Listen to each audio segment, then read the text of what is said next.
बोलो श्री कृष्ण भगवान की जय हो। श्रीमद्भागवत महापुराण की जय। श्रीमद्भागवत महापुराण में 15वां अध्याय धेनु का सूर का वध। श्री सुखदेव जी ने कहा, परीक्षित, बलराम और श्री कृष्ण अपने सखा ग्वाल बालों के साथ गोएं चराने के लिए वन में जाया करते थे। आगे आगे गाय और पीछे पीछे बांसुरी की मधुर तान छेड़ते श्याम सुंदर अपने सखाओं के साथ ठिठोली करते चले जाते थे। वन में पहुंचकर वह की शोभा को देखते हुए श्याम सुंदर ने अपने बड़े भाई बलराम जी से कहा, दाऊ देखो तो, इस वन की पुष्प से लदे डालियां कैसे झुक झुक कर आपके चरणों को स्पर्श कर रही हैं। कैसा सुहाना दृश्य है। देखिए तो, यह मोर आपको देखकर कैसे आनंदित होकर नाच रहा है। वन में मिर्गा कैसे तिरछी चितवन से आपको निहार रहे हैं। यह कोयल अपनी कुहू कुहू की मधुर ध्वनि से आपका गान कर रही है। सत्य पुरुषों की भांति वन की यह संपदा आपको अतिरिक्त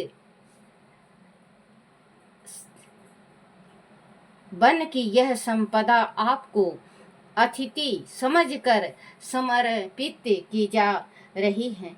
वन की यह हरी हरी कोमल घास आपके चरणों का स्पर्श करके जिस प्रकार धन्य हो रही है, वह के वृक्ष लताएं और कुंज आपकी उंगलियों के स्पर्श से किए किस प्रकार रोमांचित हो रही हैं। आपकी करुणा भरी दृष्टि से वन के सभी पशु पक्षी, नदी पर्वत और ब्रज की गोपियां किस प्रकार से निहाल हुई जा रही हैं। परीक्षित, श्याम सुंदर की प्रेम भरी बातें सुनकर बलराम जी मुस्कुरा कर रह गए। फिर सभी ग्वाल बालों गौओं को चराने के लिए छोड़कर खेल कूद में लग गए। कभी वह नाचते तो कभी गाते। तरह तरह की बोलियां बोलकर वह एक दूसरे का मनोरंजन करते। भगवान श्री कृष्ण के मित्रों में एक प्रधान गोप श्री दामा नाम का था। एक बार उसने राम और श्याम से कहा, हम सदैव सुख पहुंचाने वाले दाऊ जी आप में आनंद अत्यधिक बल है, और सखा कृष्ण तो दुष्टों का संहार करने में यश कामा ही रहे हैं। यह है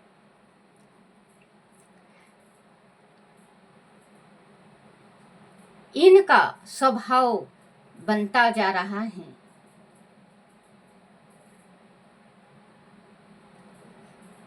यह से थोड़ी दूर पर एक बड़ा भारी ताल वन है। उस वन में तरह तरह के ताड़ के वृक्ष भरे पड़े हैं, परंतु वह धेनुक नाम का एक बड़ा भारी दैत्य रहता है। वह ताड़ के फलों को खाने नहीं देता। वह गधे का रूप बनाकर रहता है। वह स्वयं तो बड़ा बलवान है ही, उसके साथी उसके समान बलवान दैत्य हैं। उस दैत्य ने अभी तक कितने ही मनुष्यों को मार डाला है और खा गया है। यही कारण है कि उनके डर से हम लोग क्या पशु पक्षी भी उस वन में नहीं जाते। दाऊ, हमें उन फलों को खाने की बड़ी इच्छा है। आप ही उन फलों को हमें खिला सकते हैं, क्योंकि आप उन्हें अवश्य मार सकते हो। अपने सखा श्री दामा की बात सुनकर बलराम और श्री कृष्ण मुस्कुराने लगे। वह दोनों उन्हें अपने साथ लेकर ताल वन की ओर चल पड़े। उस वन में पहुंचकर बलराम जी ने ताड़ वृक्ष को पकड़ कर हिलाना शुरू किया और बहुत से पके फल नीचे गिरा दिए। ग्वाल बाल उन्हें उठा उठा कर खाने लगे। उसी समय गधा रूपी दैत्य पृथ्वी को कपाता हुआ उनकी ओर दौड़ा। उसने बलराम जी के पास आकर बड़े जोरों से अपने पिछले पैरों की दुलत्ती मारी। बलराम जी पीछे हट गए। वह गधा पुनः जोर से रेंगता हुआ बलराम जी के पास पहुंचा और उसने पलट कर फिर दुलत्ती चलाई। उसी समय बलराम जी ने उसके दोनों पैर अपने एक ही हाथ में पकड़ लिए और उसे आकाश में उठाकर जोर से घुमाया और ताड़ के एक वृक्ष पर दे मारा। एक ही प्रहार में वह गधा मर गया। उसके प्रहार से ताड़ वृक्ष नीचे की ओर गिरा और अपने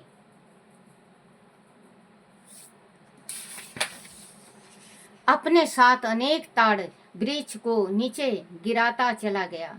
वह दृश्य देखकर सारे ग्वाल बाल शोर मचाते हुए ताड़ वृक्ष के मीठे फलों पर टूट पड़े। उनका शोर सुनकर बाकी गधे रूपी राक्षस सिर पर पैर रखकर भाग खड़े हुए। परीक्षित, बलराम जी स्वयं भगवान शेष के अवतार हैं और भगवान श्री हरि के अंश हैं, जो 2-4 गधे धेनुकासुर के मारे जाने का समाचार सुनकर बलराम और श्री कृष्ण से लड़ने आए। उन्हें उन दोनों ने ही पकड़ कर ताड़ वृक्ष पर पटक कर मार डाला। उस दिन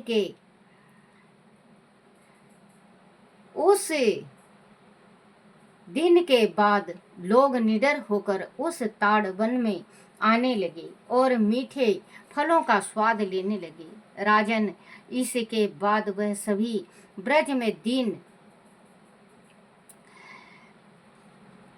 इसके बाद सभी ब्रज में आए तो ग्वालों ने उनकी वीरता की कहानी सभी को बढ़ चढ़कर सुनाई। वह प्रतिदिन इस प्रकार वन में जाते थे और अनेक लीलाएं किया करते थे।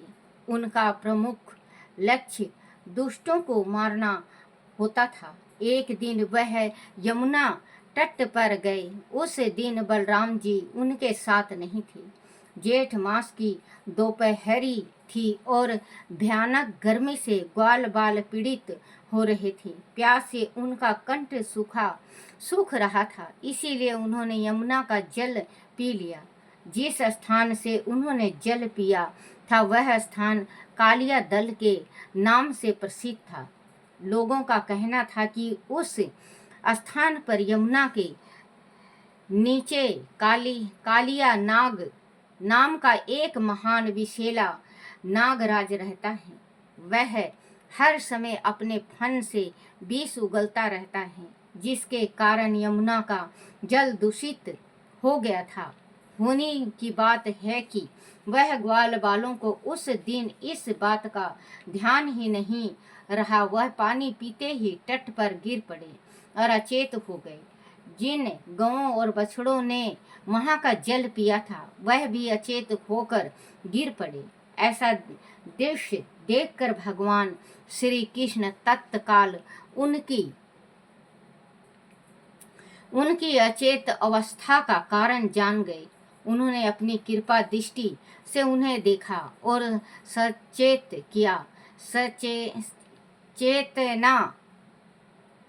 चेतना आने पर वह सभी कौतूहल पूर्वक एक दूसरे का मुख देखने लगे। तभी किसी ने उनसे कहा कि कृष्ण के द्वारा ही आज उनकी जान बची है, अनाथ आज हम सभी मारे जाते। वह सभी अनुग्रह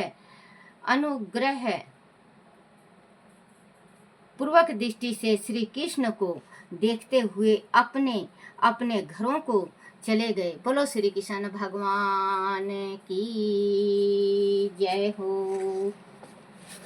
श्री कृष्ण गोविंद हरे मुरारी, हे नाथ नारायण वासुदेवाय,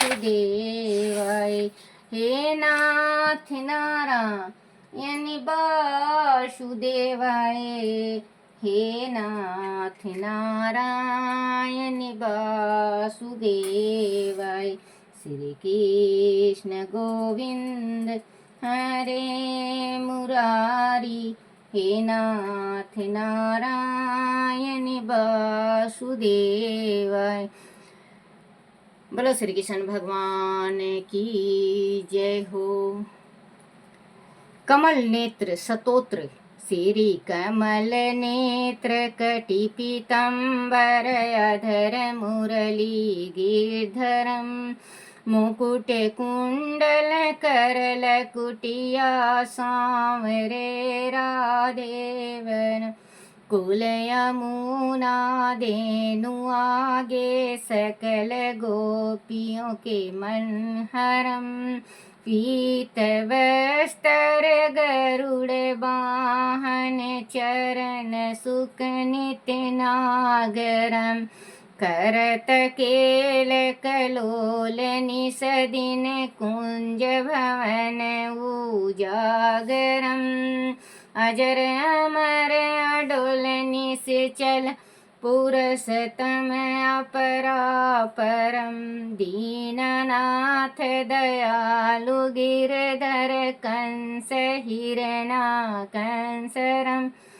गलफूल माला विशाल लोचन अधिक सुंदर केशवम, वंशीधर वासुदेव छैया बलि छलो हरि वामनम, जल डूबत गज राखलीनो लंका छेदो रामनम, सप्तदीप नौ खंड 14 भवन किनो राम जी एक पदम, द्रौपदी जी की लाज राखी कहाँ लो उपमा करम, दीनानाथ दयालु पूरन करुणा में करुणा करम, काली दत्त दास विलास निस दिन नाम जपत निरातरम, प्रथम गुरु जी के चरण बंदो यस ज्ञान प्रकाशितम, आदि विष्णु जुगादि ब्रह्मा शिव शंकरम, श्री कृष्ण केशव कृष्ण केशव कृष्ण केशव कृष्ण अदुपति केशवम, श्री राम रघुवर राम रघुवर राम रघुवर राघवम, श्री राम कृष्ण गोविंद माधव वासुदेव श्री वामनम, मच्छ कच्छ वर नरसिंह पाहि रघुपति पावनम, मथुरा में केशोराज विराजे गोकुल बाल मुकुंद जी, उपवन में मदन मोहन गोपीनाथ गोविंद जी, धन्य मथुरा धन्य गोकुल जहाँ श्रीपति अवतारे, धन्य यमुना कनेर निर्मल बाल ग्वाल सखावरे, नौ नित्य नगर करत निरंतर शिववीराची मन मोहितम कालिदी तट करत कीड़ा बाल अद्भुत सुंदरम ग्वाल बाल सब सखा विराजे संग राधे भामनी मनसीवट तट निकट मुरली की तेरे सुहामनी भज रघु रघुवंश उत्तम परम राज कुमार जी सीता के पति सती सीता के पति भक्तन के गति जगत प्राण आधार जी जनक राजा पन को राखो धनुष बाण चढ़ावहीं सती सीता नाम जके श्री रामचंद्र प्रणाम ही जन्म मथुरा खेल गोकुल नंद के हरि नंदनम बाल लीला पतित पावन देवकी वसुदेवकम श्री कृष्ण कलिमल हरण जाके जो भजे हरि चरण को भक्ति अपनी देव माधो भव सागर के तरन को जगत नाथ जगदीश स्वामी श्री बद्रीनाथ विश्वाभरम द्वारका के नाथ श्रीपति के सो प्रणाम ही श्री कृष्ण अष्टपद पढ़त निस दिन विष्णु लोक संक्षतम गुरु रामानंद निमानंद स्वामी कविदात दशग सगाम ही। बोलो श्री कृष्ण भगवान की जय हो। श्री कृष्ण गोविंद हरे मुरारी हे नाथ नारायण वासुदेवाय हे नाथ नारायण वासुदेवाय हे नाथ नारायण वासुदेवाय। श्री कृष्ण गोविंद हरे मुरारी हे नाथ नारायण वासुदेवाय। आरती श्री भागवत भगवान की है आरती पापियों के पाप को है तारती। आरती श्री भागवत भगवान की है आरती पापियों के पाप को है तारती। बोलो श्री कृष्ण भगवान की जय हो। अपने अपने माता पिता की जय हो। अपने अपने गुरुदेव महाराज की जय हो। हे मेरे कन्हैया, हे मेरे बंसी वाले, हे मेरे गिरधर, गलती होगी, कोई भूल होगी, कोई चूक हो जाए, टूटी रह जाए, मुझे क्षमा करना, क्षमा करना, क्षमा करना। बोलो श्री कृष्ण भगवान की जय हो। श्रीमद् भागवत महापुराण की जय हो।